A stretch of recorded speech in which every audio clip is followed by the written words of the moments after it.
everyone, it's Monday. This is my last Monday of freedom and of summer. Technically, I do still have Monday off next week. However, I plan to use that day to put my classroom together. So this week, I want to have the absolute perfect balance of just like soaking up summer, because I do still have 1 week, and 1 week is actually a long time. It's all about your perspective, right? But I also want to start transitioning into my routine for the new school year, and all that sort of stuff. So I'm going to begin waking up earlier, but not the same as school time, because I still am on vacation, but like 1 hour later than I would normally would during the school year, and just doing my normal school morning routine and getting into that habit again, while also just having loads of fun.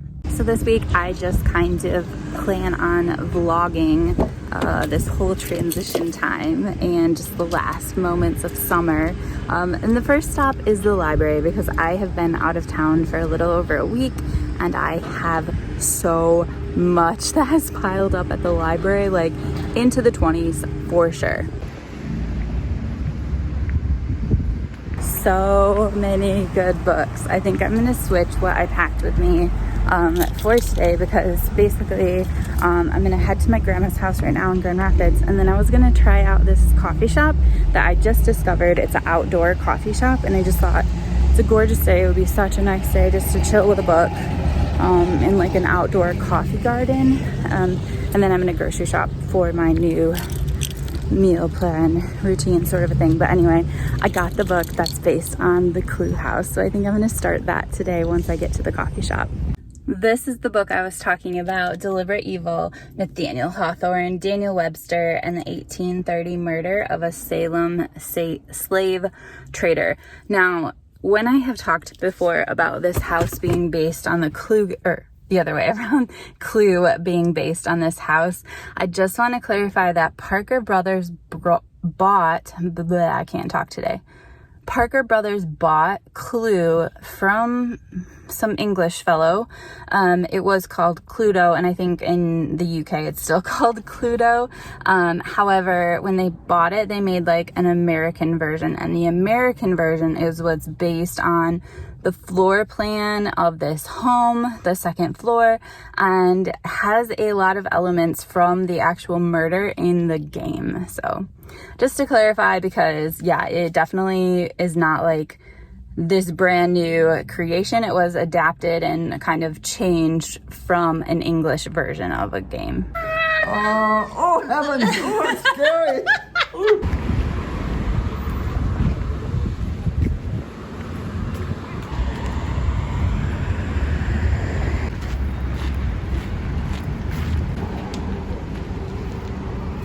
Yeah, I was wondering.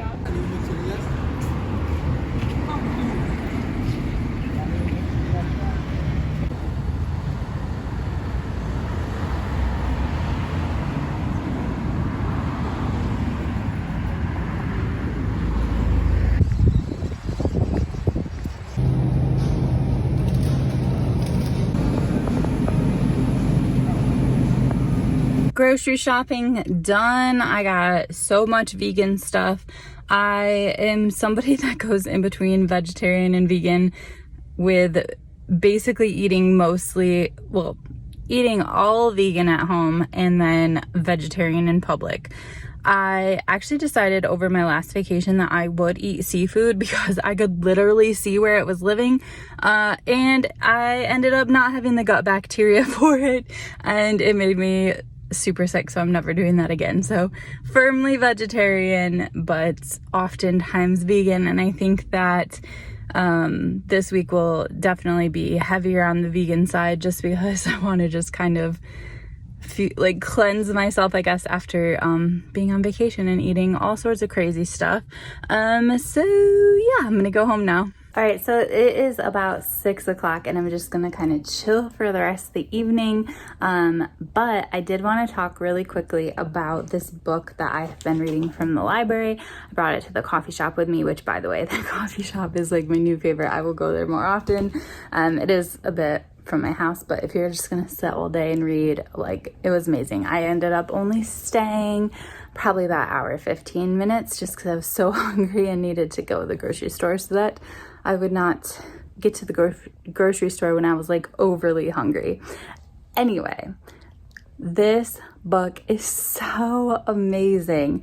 It is nonfiction, obviously, about the murder that took place in the Clue house, but just the way that it has started is just absolutely amazing. Like, I'm already in love with it.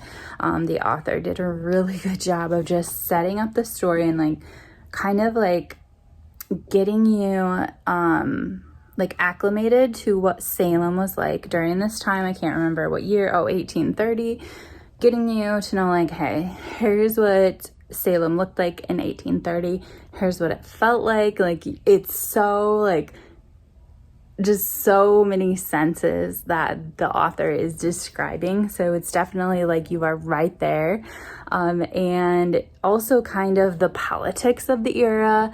One thing that was really interesting is the author is talking about how like there's this beautiful Federalist sort of home where this guy is about to get murdered on like an evening where there's a full moon. But like juxtaposed right next to that, just down the wharf, are basically these guys that are just working their butts off like all day long, unloading all these things from ships and probably loading them up as well. But I think mostly just kind of unloading because stuff came from India and China and all sorts of other places. And it's just like the hard manual labor paired with this guy who's just living his best life in this home is just really interesting. I really like the author also discussing like this very like well-known influential Black man that was part of the town. So I think like these are all things that I'll talk about in a more in-depth review, but I just feel like it's a really good start to the book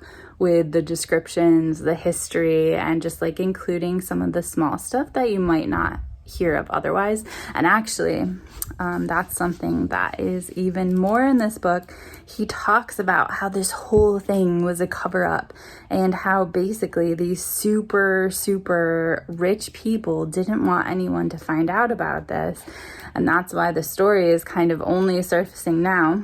Trying to see what he said. So I think we often talk about how people in power tell history, but they also have the ability to suppress it. And this book is talking about how this story has been suppressed over many decades. And that is due basically because wealthy descendants of many Salem families who were involved in this story, because it's not just about this dead guy. Like, there's a lot of fingers in the pot, so to say. They wanted the tale to dry up and blow away. So there's been loads of people just trying to cover things up. Even getting like your hands on primary sources and stuff was quite difficult. So it's just like amazing how many people cared about this story enough to cover things up for years and years and years, hundreds of years after when it happened. Today is the day when I decided I was gonna try and start my morning routine, you know, for the school year. I was very successful at first. I went to the bathroom, check. I did not clean the kitty litter. Hang on. Okay, kitty litter's clean. The downstairs one I do when I get home. You know, after school you walk in the door, there's the kitty litter, you clean it, okay? Gym for 30 minutes. I don't have 30 minutes. I have to get a flu shot, so we're gonna hold off on that. Lemon water or tea? Look at me being all successful. This is lemon water today. Woo! Feed the cats. Are you hungry? All right, next up is putting away laundry or any clean dishes from the dishwasher, because I always start those in the evening. Don't have anything in the dishwasher because I'm one person and I don't run it every day, but I do have stuff in the laundry to take care of. Look at my dryer balls. Okay, so not a ton in here, but I do have to grab this. All right, next up is the shower. And you guys, I know I look so good today that I don't need to shower. Actually, I have to go get a flu shot in a hot second. So I'm gonna spend my time doing other stuff. Don't worry, it's not gross. I did a bathe last night. But I'm just gonna put on my bathing suit, a pair of shorts, because after my flu shot, I'm gonna head to the beach and I'm gonna use this time to eat breakfast and to just kind of like read either like a spiritual book, which I'm in the middle of Sacred Contracts by Carolyn Meese, or kind of like a lifestyle book. So I actually, even though I'm in the middle of the Carolyn Meese book, I'm going to take a brief break because I have one from the library that's on like slow living, and I'm interested in that, especially before the school year starts. So I'm going to start that one today. I'm just going to sit out here and read for a little bit. You guys, I am really liking this book so far. So the author, Carl Honore,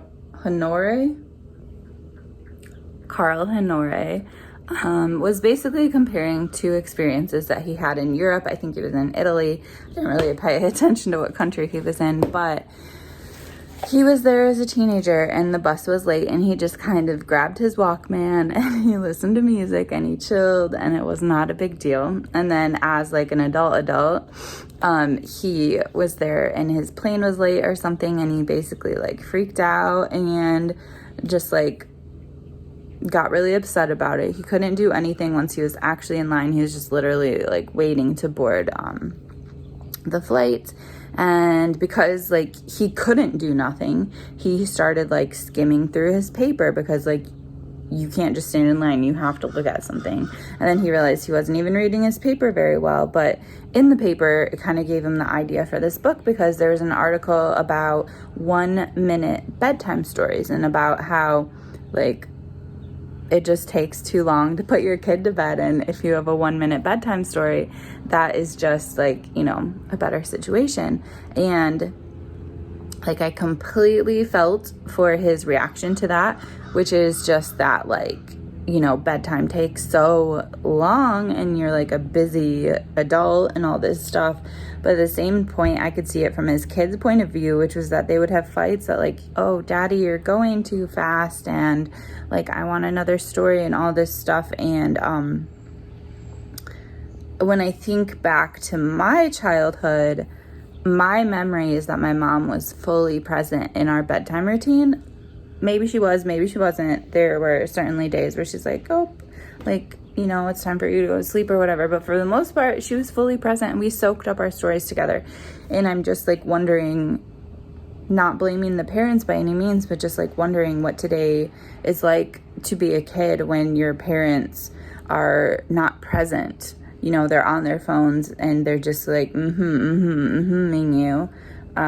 Or they're rushing through bedtime stories and all this. And the whole point of this book is not that you need to be slow, but it's that you have a right to just determine the speed you want to go at. So there are days when you do want to go fast, and there are days when you want to go slow, and you have a right to both.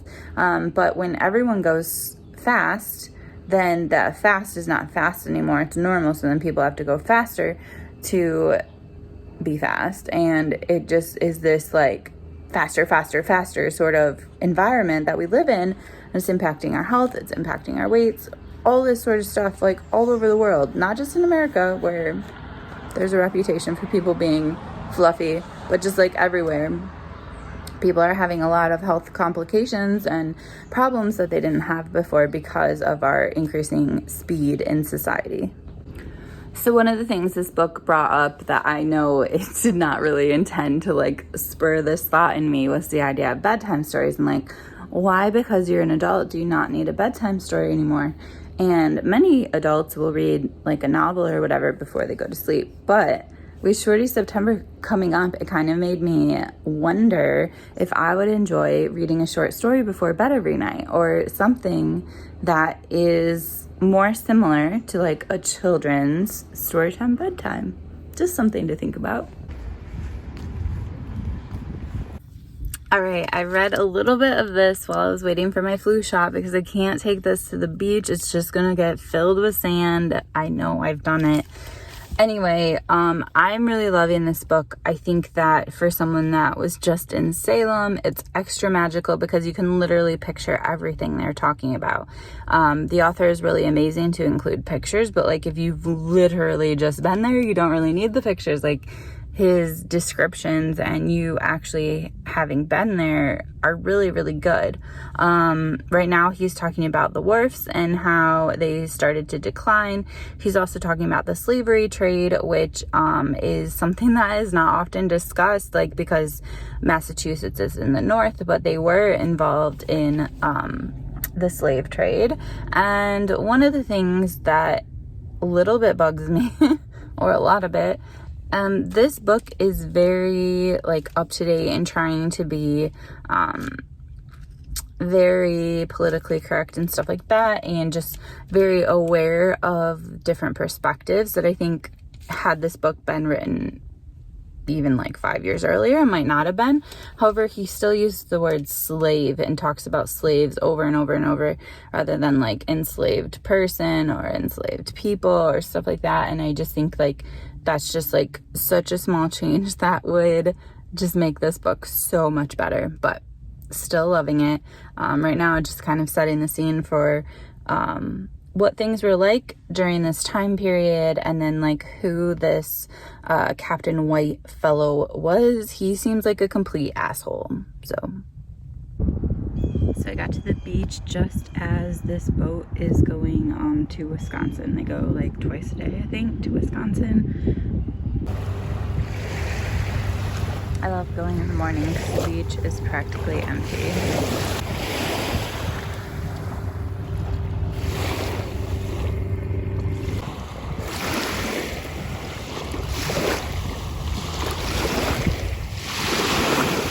So not that ship.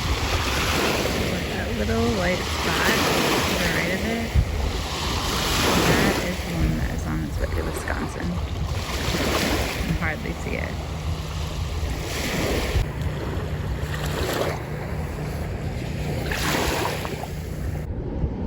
So I was sitting in the water on my chair for a bit, just having like, with every wave the water would like rush over my feet, and it was so cool and it felt really good.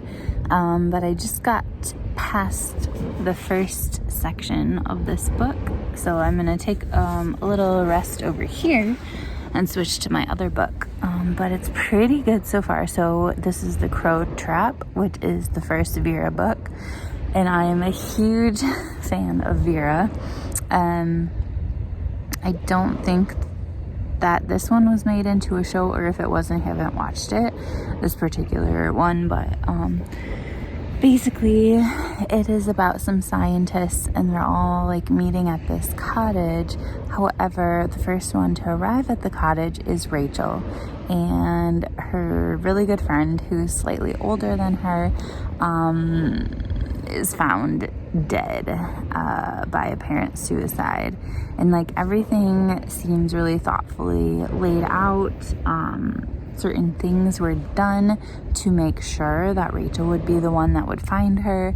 And it all seems to make sense to me, like the reason possibly behind her suicide, and like well thought out and all that stuff. But Rachel decides that she wants to investigate it a bit more. So she's asking a lot of questions, trying to figure out what the heck happened. And now somebody else has just been murdered. Or, you know, we don't know that the first lady was murdered. It appears to be suicide, but somebody has just been murdered. So now there's 2 dead women in this book.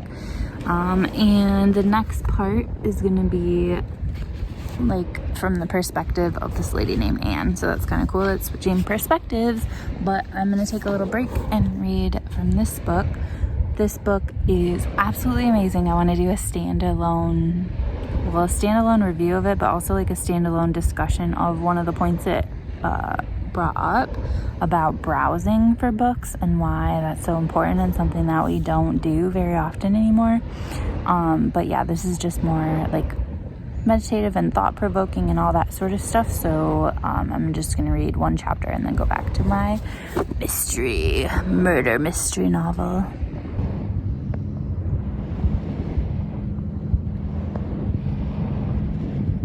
You people know that I'm way excited for Shorty September, but I also just got ready for October as well.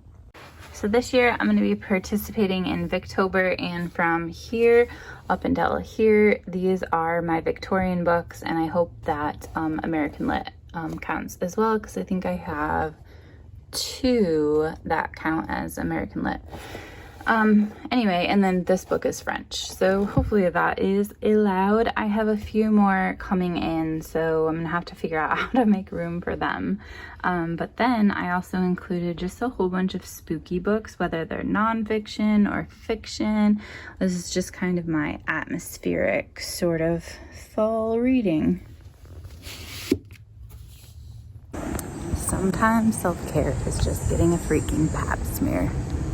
All right, I'm going to get a passport so that America can't be mean to me anymore, and also so that I can maybe go to the UK next summer. Last night, I suddenly had the desire to rearrange all my books. So these are all my read books alphabetically with the signed books mixed in. Before I had the signed books separate, and then they were separated also by fiction and nonfiction, and now they're still separated by fiction and nonfiction. However, the signed books are mixed in. And then in between those, I'd had it arranged by color for a short time. So nonfiction starts on the bottom shelf and just keeps going.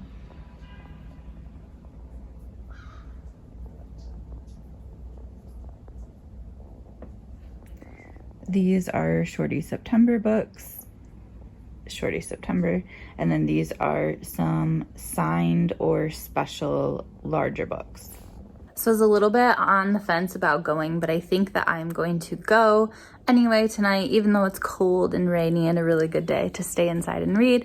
I will be going to see Sylvia, Moreno, Garcia speak in Grand Rapids, so I'm gonna head over there now. It's at a church, which is, I've never been to this church, but it seems like a really cool liberal sort of place in Grand Rapids, so I'm excited.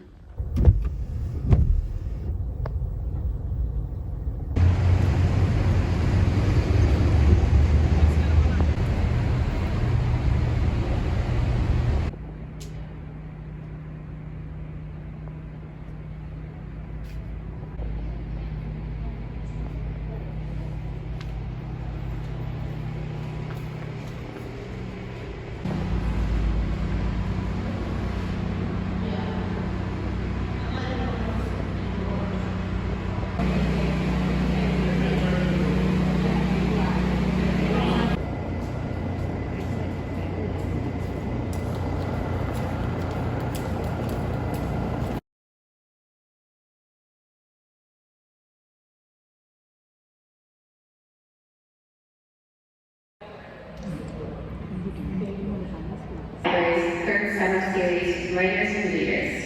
I was so, sending short stories to kerosene and fanzines, and no, not kerosene, semi-kerosene and. Okay, so I'm so glad I was able to see her. I will talk more about specifically the stuff she said that I found so powerful and amazing once I get home, but oh my gosh, it's the worst organized library event ever. Like, they had 50 free copies of the book, which is amazing. Like, I love that. However, I went anticipating to be able to buy the book, but they aren't for sale at the event.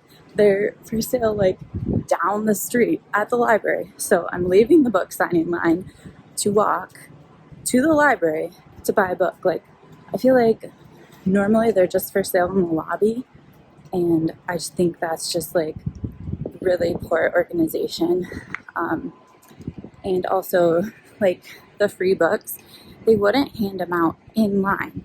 You had to wait in line to see if there would be one for you once you got to the front of the line. So you're just like waiting in line, like not knowing, like, am I wasting my time? Is there going to be a book for me? So I'm just going to buy one, but whew, they need to talk to Champaign Public Library and learn how to organize events.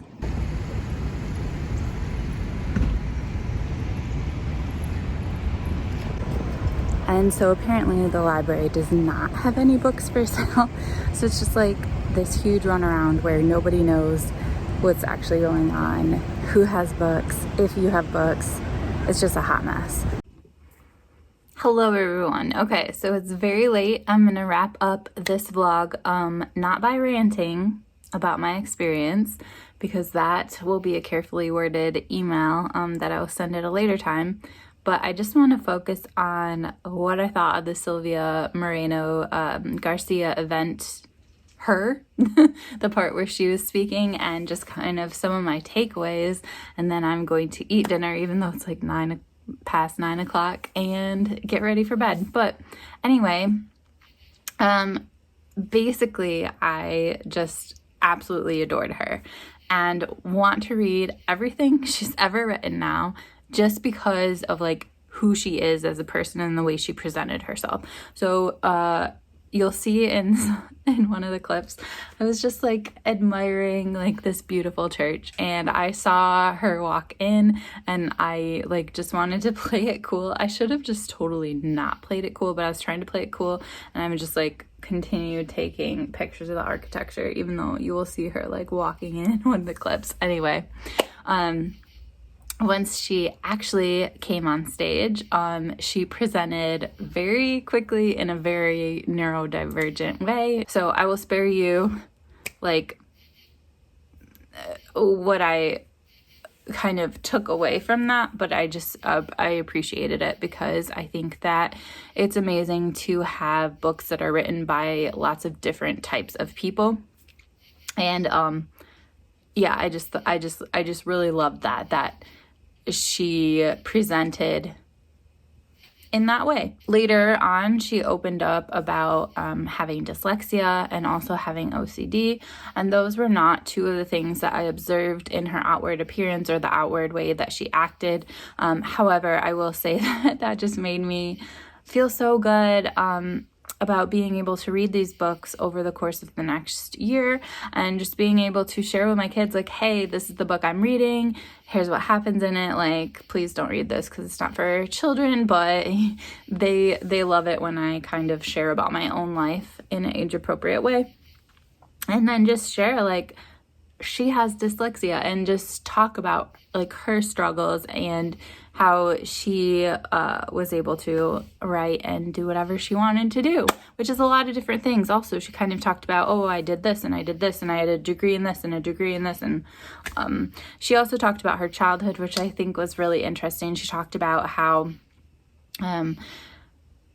money was a huge area for struggle for them, but despite that, their family was really into music and really into books, and they always had loads of music and loads of books, no matter how poor they were. And I just like loved that in this magical sort of way that I'm sure was not so magical if you were actually living it, but just that access to books was super important is something that I super appreciated in her story. She talked about her newest book that just came out. She talked a lot about upcoming books too, which made me really excited, but the one that just came out, she talked about having to do a lot with eugenics, and how she wrote like I think a master's thesis or something on eugenics and Lovecraft, and I thought that was fascinating. But one thing she talked about was just how eugenics just keeps coming back, and even though like a lot of people don't mention eugenics by name,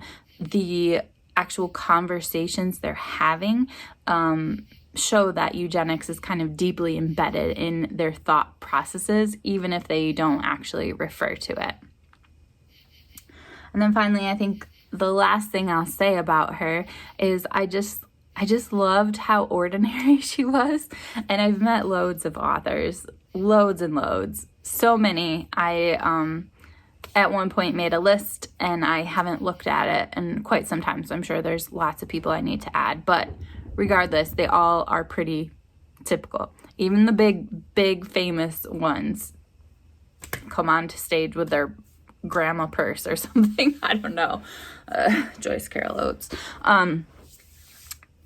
she was very ordinary in how she was dressed and all sorts of other things. But the other thing that was very ordinary about her that I absolutely loved was she said she doesn't have an office. She either writes at her dining room table and tries to shut out the noise of the house around her with people opening and closing the fridge and stuff like that by like having headphones and listening to music, or she writes in her bedroom. And I just thought, like, how amazing that she is so well known, so famous, and still will just write in the midst of everything.